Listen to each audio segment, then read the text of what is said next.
Сәлем оқырман. Әңгіменің жалғасы. Осы кезде тілеуінен өз еркімен бас тартқан кезде де, сәдірдің қамшысының дәмін татқан кезде де, көзіне бір тамшы жас алмаған келіншек жерге отыра кетті де, үнсіз мөлтілдеп жылады. Жігіт те сол тұрған жерінен қозғалмай егіле берді. Сәлден кейін басын жоғары көтерген Ажар, қайда жүрдің? Ең болмаса бір жылға ерте келсең болмас па еді? Деді де қайта үнсіз қалды. Осы кезде ғана қасына жақындаған аға тізесін бүгіп, Ажарды құшағына алып, кеш келгенім үшін кешірші. Кешірші. Дей берді. 18 жылдан бері бірін-бірі өліге санаған мына екеуге ет жүрегі езілмей қарай алмаған Қатира да өксігін бір баса алмады. Өмірдің сыры біте ме? Шіркін, сәл ерте келсе, сөйтсе, бәрі басқаша болар ма еді? Әбден кешке дастарханға отырған Ысқақ басынан өткенін баяндады. Үкіметтің әкеміздің бар малын тәлкілегені, көпке ұзамай әкенің өлгені. Бар екеуіңді жіндері. Анам сол күні көп жылады.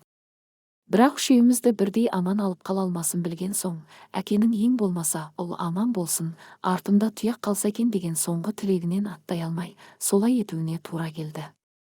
Сол күні екеуміз есіктен шығып Талғарға жол тарттық. Қараңғы түсімен үскірік білінді. Жолымыз болғанда айдаладан шамның жарығын байқап бір тоқал тамға кезіктік. Иесі жасы 40-тардағы ер кісі болып шықты. Түн түнеуімізге рұқсатын берді. Сұрай келе, әлгі үйде 7 адамнан жалғыз қалғанын білдік. Сол түні қарнымыз тоймаса да, жылы жерде жатып ұйықтадық. Таңда жолға шығарымызда, үй иесі көктем шыққанға дейін сонда қалуымызды өтінді. Бірақ анам оған көнбеді. Тағы бір күн жаяулатып Талғарға да жеттік. Бірақ әкенің туғандарының жағдайы да мәз емес боп шықты. Бізге пана бере алмады.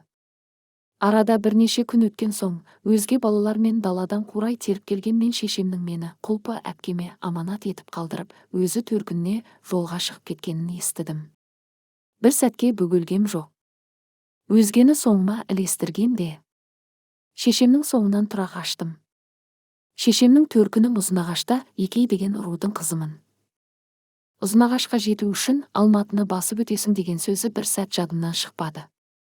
Сол себепті Алматыны бетке алып күн түн демей жаяулата жүріп отырдым. Ақыры түнделете ел ішіне кірдім. Неше күннен бері нәр татпаған соң, буын-буыным әлсіреп күннің суығына шыдаудан қалдым. Сол себепті көзіме іліккен үйдің қақпасының астынан өттім де, қорасының аузына барып бүрісіп отыра кеттім. Біраздан кейін бойымды ұйқы басып көзім ілініп бара жатқанда, үйден орыс қария шығып, мені көтеріп үйіне кіргізді. Тапқаным беріп, бойымды жылытты. Сөйтті де келесі күні таңның атысымен мені жетектеп жетімдер үйіне келді. Міне, сол жетімдер үйінде кәмелеттік жасқа дейін болдым. Одан шыққан күні соғысқа іліндім. Татар тұзым болыпты. 3 жыл қару асынсам да аман қалдым. Соғыс бітіп кері қайтар мекен жайды жазар қағазға Ұзынағашты жазып, шешемнің туған жеріне келдім. Көптен сұрап, ақыры Екей руында таптым. Бірақ шешеме сол бойы Ұзынағашқа жетуді жазбаған екен. Ағаның әңгімесін бөлмей тыңдаған Ажар осы сәтке дейін шешенің де тірі боларына үміті бар кісідей терең күрсінді. Ысқақ болса, Ұзынағашта 1 жыл тұрған соң, Алматыға келіп, соғысқа қатысқан жетім ретінде тегін оқуға іліктім. Ұстамын. 1 жыл бұрын жеңгеммен бас қостым. Есімі Қатира деп әңгімесін тәмамдады. Осылайша Ажардың бір қарыннан шыққан ет жақыны табылды. Қарындасына бұдан былай сәлде болса жақын жүргісі келген Ысқақ колхоз басшысына арыз жазып, көрші ауылдың біріне қоныстанды. Бірақ бұдан сәдірдің қыспағы азая қоймады. Қыстың қақаған суық күннің бірінде Ажар дүниеге айна есімді қыз әкелді. Осыны естіп келген аға жеңге бала мен шешенің тастай суық үйде отырғанын көрді. Сол жолы көп өтініштен кейін сәдірдің рұқсатын алып, олар ақыры Ажарды өз үйіне алып келіп, 3 ай бірге тұрды. Жеңгенің мейірімі ағадан да асты. Осы 3 айда Ажар күтімнің не екенін біліп, жүрегі сәл жұмсарғандай болды. Алайда көктем шығысымен сәдір келген соң, бұрынғы өміріне кері оралуына тура келді. Сол күні ажарды әкетіп бара жатқан арбамен қатарласа, жаяу жүрген жеңге Сәдірге, жалынайын, тек ұрмашы. Енді ұрмашы. Ұра көрмеші. Деп боталап жылап біраз жерге дейін шығарып салды. Өкінішке орай, сол жылдың күзінде Ысқақтың оқуының өтемін өтеу үшін маман жетіспеген өзге алыс аймаққа кетуіне тура келді. Соның кесірінен аға мен қарындас ұзақ жылдарға қайта айырылысты. Арада тағы жыл өтті. Сәдірден туған қыздың жасы бірден енді асқан. Алғаш отау құрған жылы Сәдірдің өзін ұрып соғуына да, басқаға да жол берген ажар бұл күні қарсыласуды шығарды. Әсіресе балаға қауіп төнген кездерде қарап тұрмайды. Таяқ астында қалса да жолын бөгейді. Соның арқасында өз бойында кез келген ерге қарсы тұрар күш барын ұқты. Осыдан 3 күн бұрында ашуын белі қатпаған баладан алмақ болып шапшыған ерге ойланбастан қарсы басты. Еш қорықпады. Сөйтті де әлгінің қолын бұрап үйден сүйреп шығарды да қақпаға қарай бар күшімен итеріп кеп қалды. Осыдан кейін топыраққа бетпен бұрқ еткен ерге қарап тұрып, мені ұрдың. Шыдадым. Бірақ балаға тимейсің. Деді де бұрылып кетпек еді, жерден тұруға асықпаған Сәдір соңынан. Айтпат деме, бір күні сені өзім буындырып өлтіремін деп бүркітті. Сонда ажар не істесең, соны істе. Ал мен өлмеймін. Мен тірі қаламын. Көмсең де мейлі, атсаң да, өртесең де, мен тірі қаламын деді де бұрылып кете барды. Бұл көрініске манадан Құсайын есімді көрші ер әрекетсіз қарап тұрған болатын. Сол келіп Сәдірдің орнынан көтерілуіне көмек бермек еді, қолын қағып тастаған Сәдір ашуға булығып кете барған. Содан бері үйге оралмады. Десе де ажар соңына түсіп іздемей, өзі қайтып келерін күтті. Түс кезі болатын. Қызды жотасына байлап алып, егістікте жүрген ажарға колхоз басшысының шақыратындығын айтып кісі жетті. Сонымен ілесіп конторға келген ол іште 5-6 кісінің жиналғанын көрді. Арасында әлгі Құсайын есімді көршісі де бар еді. Ажардың кіргенін көрісімен бәрі бір кісідей орындарынан тұрды. Сөйтті де ішіндегі бірі, соңғы рет күйеуіңді қашан көрдің? Деп сұрады.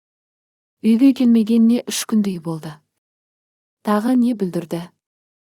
Біреумен араздасып қалып па? Көктем кезі ғой. Күз көктемде жүйкесі басқа кездегіге қарағанда көптеу сыр береді деген ажар әдеттегідей мән-жайды түсіндіре бастады.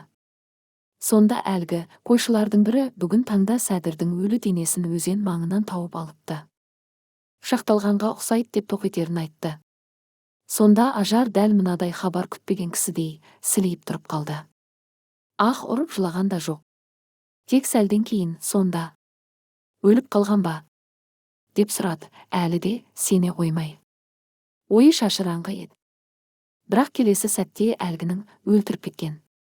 Соңғы рет екеуіңнің араздасқаныңды естідік. Үйден желкелеп қуып шыққан екенсің дегенін естіп, дәл біреу желкесінен қойып кеп қалғандай бойын жинап не дейді. Сонда мен өлтірді дегің келеме? Мұны саған кім айтты? Деді де бойын ашу мен өкпе қатар билеп бөлме ішіндегілерге кезек қарады. Сонда 2 жылдай бір тұрған көршісі, мен мұны өз көзіммен көрдім деді, басын төмен салбыратып тұрып. Мұншалық әділетсіздікке төзе алмаған ажар, әй, Құсайын, менің Сәдірді ұрғанымды көріпсің. Ал осы 2 жылда Сәдірдің күн санап мені ұрған кезінде қайда жүрдің? Ол кезде қалайша көріс оқыр болдың? Бұның қалай? Өлігің үйге жетпегір, Құсайын-ау, Құсайын. Деп күйігі ішке сыймай ашынып тұрып наласымен қарғысын қосайтты. Дәл осы сөзінің өз иесін табарын білген бе? Сәдірді жер қойнына тапсырып, жетісі өткен күні көрші Құсайынның үйіне де қаралы хабар жетті. Қырманға кеткен 17 жасар арыстай жалғыз ұлы комбайнның молотилкасының астында қалып қаза тауыпты. Онымен қоймай, дәл ажар ашу үстінде дегендей, бөлшектенген өлігін үйіне де жеткізгенді былай қойғанда, сол жақта жерлеуге сүйек таппаған. Бұл да сары қыздың маңдайындағы онсыз да аз емес сорына сор болып қосылып, ажардың өзі туып өскен мекенін тастап, алыс жерлерге көшіп кетуіне тура келді. Өкімет баспана берем деген соң, қолына баласын көтерген жас келіншек Ұйғыр ауданындағы Ақтам ауылынан бірақ шықты. Бұнда да ажардың қалқаны еңбек болады. Өзгеге жетімдігінде, жесірлігінде көрсетпеу үшін қызу жұмыс арасында жүрді. Сол еңбекқорлығының арқасында елге сыйлы болып көпке сіңді. Арада 7 жыл өтіп 1958 жыл кірді. 4 жылдан астам уақыт жалғыз жүрген ажарды осыдан 3 жыл бұрын 6 ересек баласы бар жасы 50-ден асқан елге сыйлы Сабыр есімді ер әйелдікке алған болатын. Бұл кісінің атына заты сай Сабыр десе сабырдай-ақ бай салды, дүние күйіп жатса да.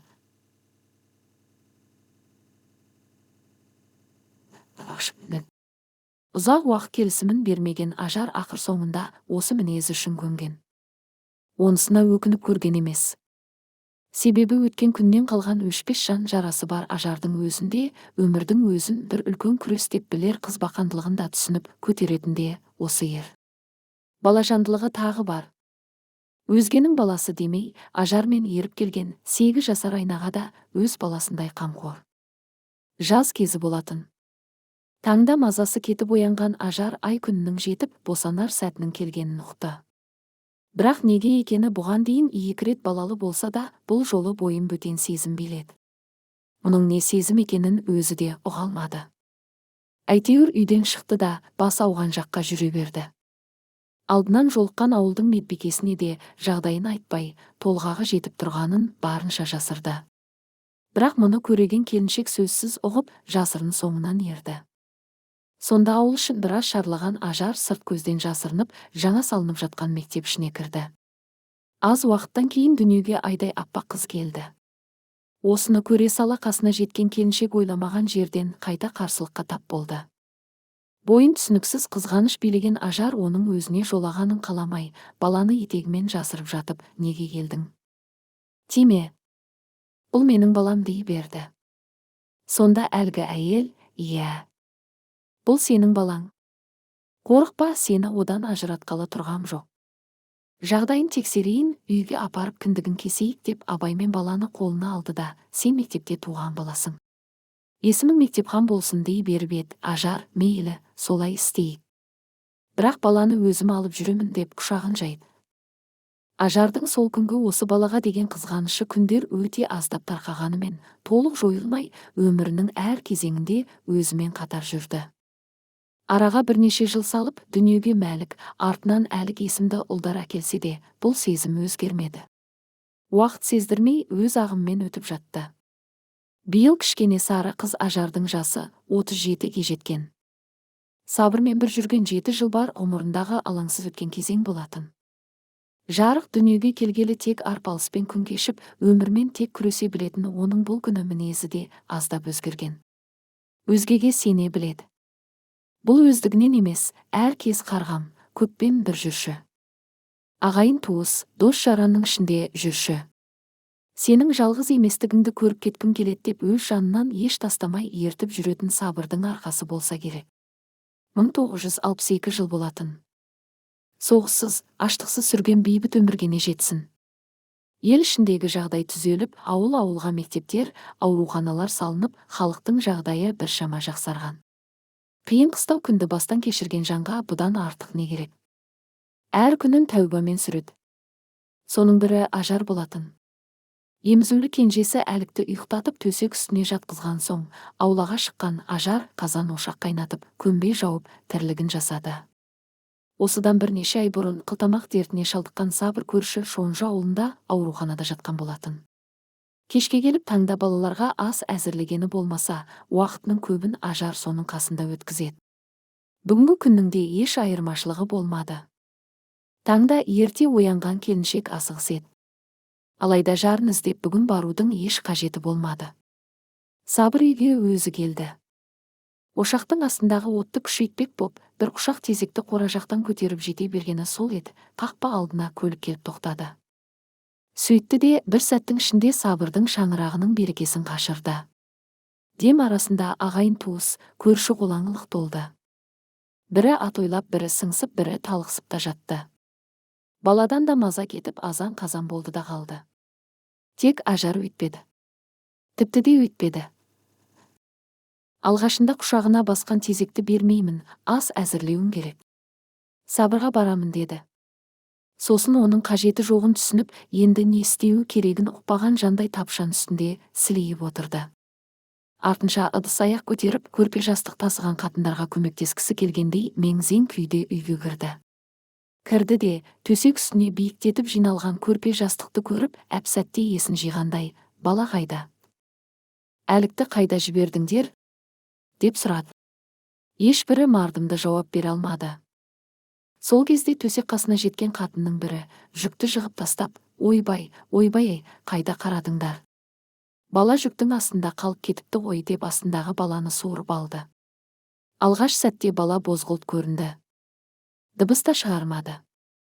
Алайда әлгі әйелдің құйрыққа қойып кеп қалғаннан кейін жанына батқандай шырқырап жылауға көшті. Осыны көрген көрші әйел баланы өзі қарайтындығын айтып, Ажардың қолына да ұстатпай іле жөнелді. Бұған ешкімнің қарсылығы болмады. Дәл сол кезде бұл жағдайдың салдарын бірі де болжап білмеді-ау. Кеткеннің артынан кетпек бар ма? Бәрі қалды. Үйде, қорадағы малда, қатын балада. Араға жылдар салып, сабырдың бірінші әйелден көрген балаларының бәрі аяқтанып, өз алдына отау тігіп бөлек шықты. Ажардың да балалары есейді. Қайсар ананың тәрбиесін көрген олар әкенің жоқтығын сезініп, өздерін өзгеден кем көрген кезі болмады. Керісінше өзгелерден батылдау болып, арман қуып, ертеңгі күнге үмітпен қарады. Солай бола беру үшін бар күшін салған шеше мектепхан мен Мәлік орта мектепті тәмамдасымен Алматы қаласына көшіп келді. Сондағы қалағаны өзінде болмаған мүмкіндікті соларға беру еді. Шешенің тілегі қабыл болып, мектепхан қыздар педагогикалық институтына түсіп, ән салып, өнер жолын таңдады. Бала күннен қағазға жақын Мәлік суретшінің оқуына түсті. Айна оқу емес, отбасын таңдап тұрмыс құрды. Араларында болашаққа жоспар құрмаған Әлік қана болатын. Оған оның еш қажеті жоқ еді. Әке кеткен күні қатты шошынудың салдарынан ақылы 2 жасар баланың санасынан көтерілмеген, онсыз да бақытты болатын. Аңғалда таза еді. Таңның атысынан күннің батысына дейін бір сөзді 100 айтып бұлдырлап, күнде көрген затына алғаш көргендей таңданып күн кешетін. Өкініштісі, өзіне өзі қызмет ете алмай, дәл сол 2 жастағы баланың күтімінде қажет етті. Бірақ Ажар онда да қаймығуды білмеді. Бар затты қабылдады.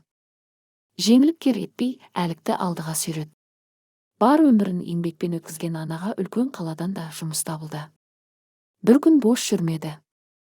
Тәулікте 24 сағат болған соң, еңбек ете беруіне күш емес, уақыт қана жетпеді.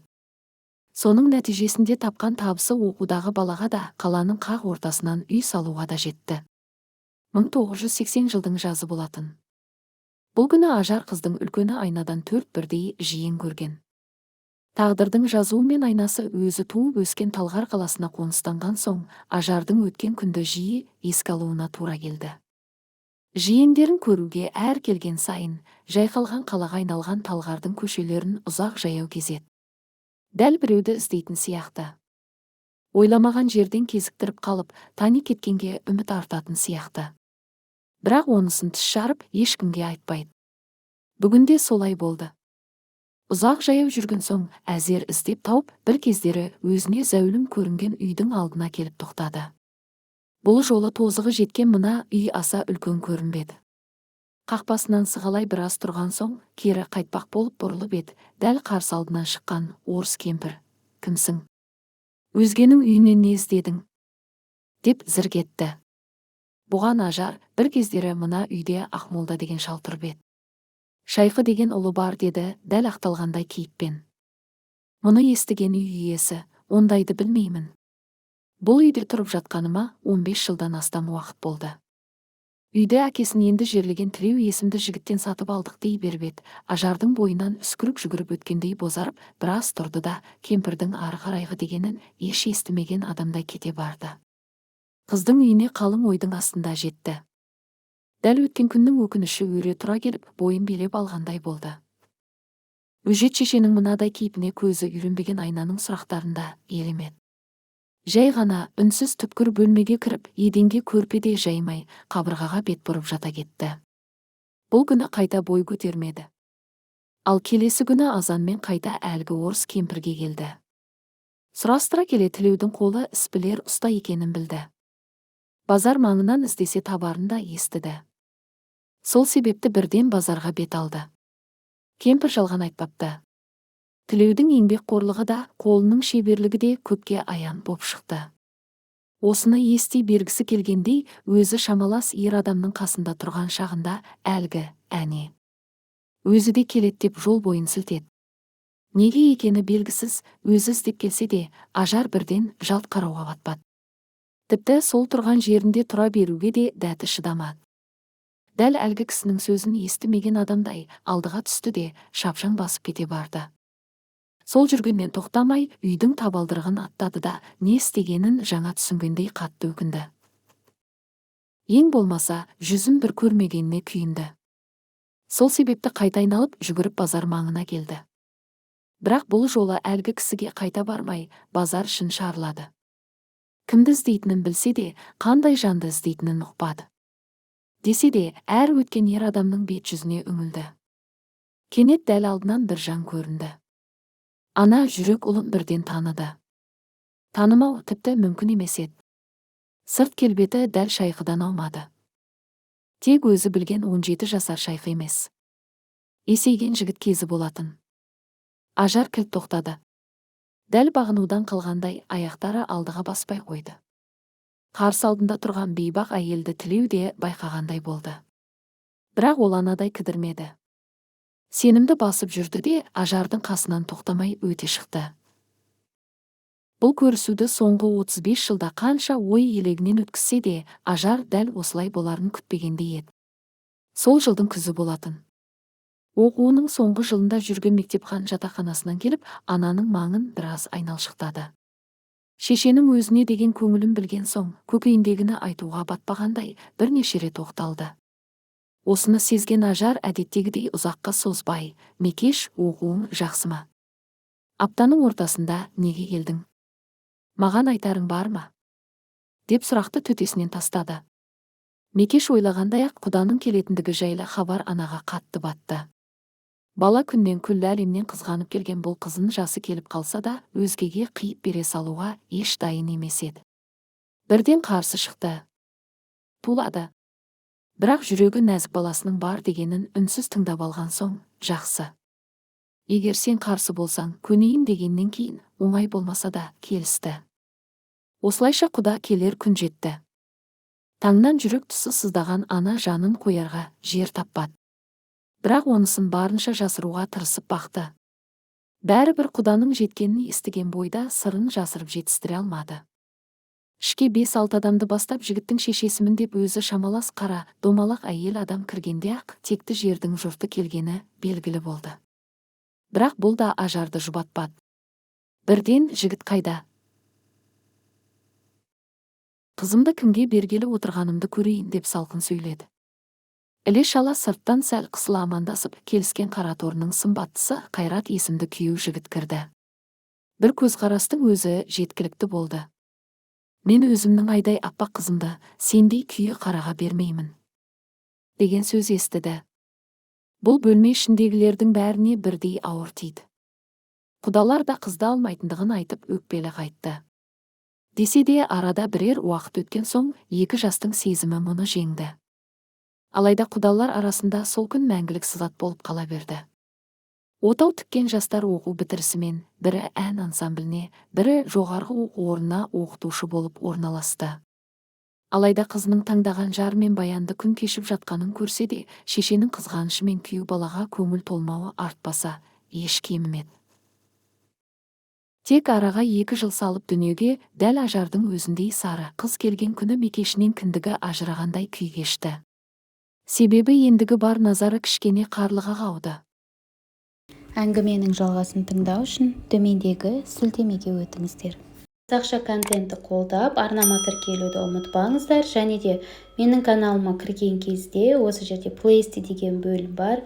Осы плейлисті бөлімінен өздеріңізге керекті видеоларды, пайдалы кеңестерді, аудио кітаптарды, және де қазақша әңгімелер, және де жаңадан шыққан әңгімелерді тыңдай аласыздар. Арнама тіркелуді ұмытпаңыздар. 70 000 оқырман бар екен, 100 000 оқырманға жету үшін бар болғаны 30 000 оқырман қажет. Сондықтан давайте бәріміз арнама тіркелуді ұмытпайық.